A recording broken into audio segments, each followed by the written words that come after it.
Special report में अब बात जय बजरंगबली राजनीति में खलबली।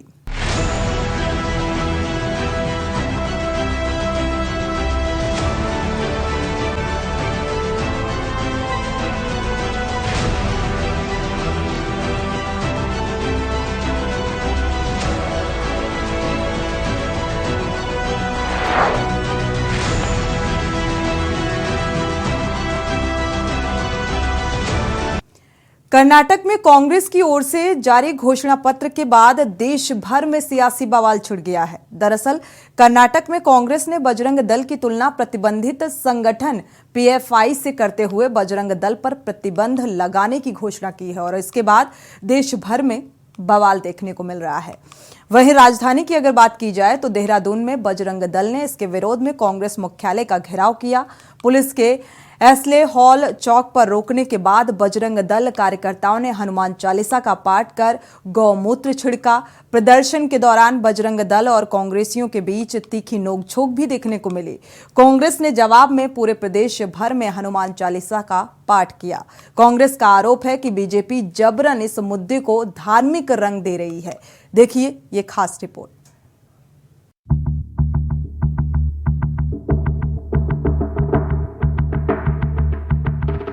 कर्नाटक में कांग्रेस की ओर से जारी घोषणा पत्र के बाद देश भर में सियासी बवाल छिड़ गया है।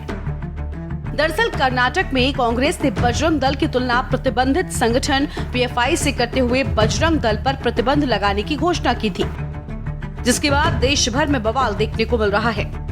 तो वहीं राजधानी देहरादून में बजरंग दल ने इसके विरोध में कांग्रेस मुख्यालय का घेराव किया। पुलिस के एस्ले हॉल चौक पर रोकने के बाद बजरंग दल कार्यकर्ताओं ने हनुमान चालीसा का पाठ कर गौमूत्र छिड़का। प्रदर्शन के दौरान बजरंग दल और कांग्रेसियों के बीच तीखी नोकझोंक हुई। कांग्रेस का आरोप है कि बीजेपी जबरन इस मुद्दे को धार्मिक रंग दे रही है। हमने ये कहीं नहीं कहा। हमने कहा कि जो सांप्रदायिक संगठन है बजरंग दल और पीपीएफ केरला में जो काम करता है, अगर कांग्रेस सत्ता में आएगी तो ऐसे संगठनों पर हम प्रतिबंध लगाएंगे। ऐसे संगठनों को हम देश का, प्रदेश का जो सांप्रदायिक सद्भाव, जो माहौल है, उसको खराब करने की इजाज़त नहीं देंगे। देखिए, देश किस ओर जा रहा है ये इस वक्त समझना पड़ेगा। कर्नाटक में जो इस समय धर्म के आड़ में जो राजनीति हो रही है, जिस प्रकार से इस देश के अंदर राजनीति हो रही है, धर्म को लेकर के कोई राजनीति नहीं होनी चाहिए। मेरा मानना ये है, आज देश के अंदर विकास के नाम पर वोट नहीं मांगा जाता, काम के नाम पर वोट नहीं मांगा जाता, लेकिन धर्म के नाम पर वोट मांगने का काम करते हैं। तो सभी राजनीतिक दलों को समझना चाहिए कि इस समय धर्म की राजनीति ना होकर के काम पे अगर राजनीतिक दल वोट मांगेंगे, राजनीति में धर्म आड़े नहीं आएगा, तो मुझे लगता है कि देश का विकास भी होगा। क्योंकि राम और बजरंगबली सभी के हैं, किसी एक भी विशेष व्यक्ति के या किसी भी एक राजनीतिक दल के नहीं है। इसको राजनीतिक रूप ना दिया जाए तो ज्यादा अच्छा होगा।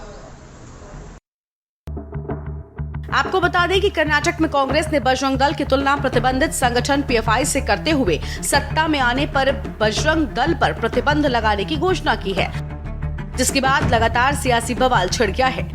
तो वहीं उत्तराखंड में कांग्रेस ने पूरे प्रदेश भर में आज हनुमान चालीसा का पाठ कर बीजेपी और उसके सहयोगी संगठनों की सद्बुद्धि के लिए ईश्वर से कामना की है।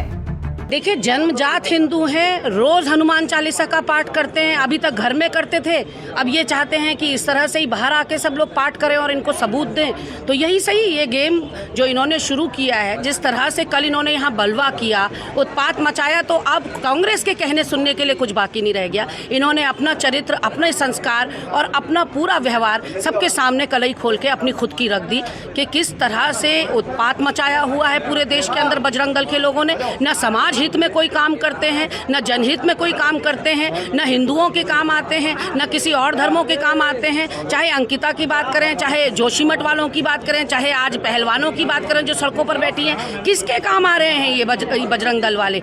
अच्छी बात है, कांग्रेस भी जो हमारा सनातनी देश है, उस देश की जो भावनाएं हैं उसको अब समझने लगी है।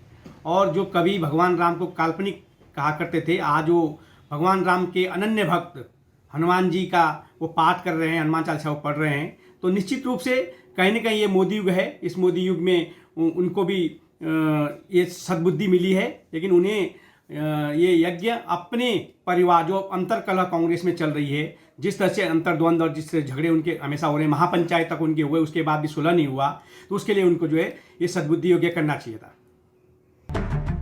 कुल मिलाकर कर्नाटक में कांग्रेस की इस घोषणा के बाद देश भर में सियासी बवाल मच गया है। वहीं कांग्रेस अपने इस घोषणा पर घिरती हुई नजर आ रही है। सवाल ये है कि क्या जानबूझकर सियासी दलों के द्वारा इस मुद्दे को तूल दिया जा रहा है? क्या वास्तव में कांग्रेस सत्ता में आने के बाद बजरंग दल पर प्रतिबंध लगाएगी? देहरादून से के न्यूज इंडिया के लिए अंकित काला की रिपोर्ट।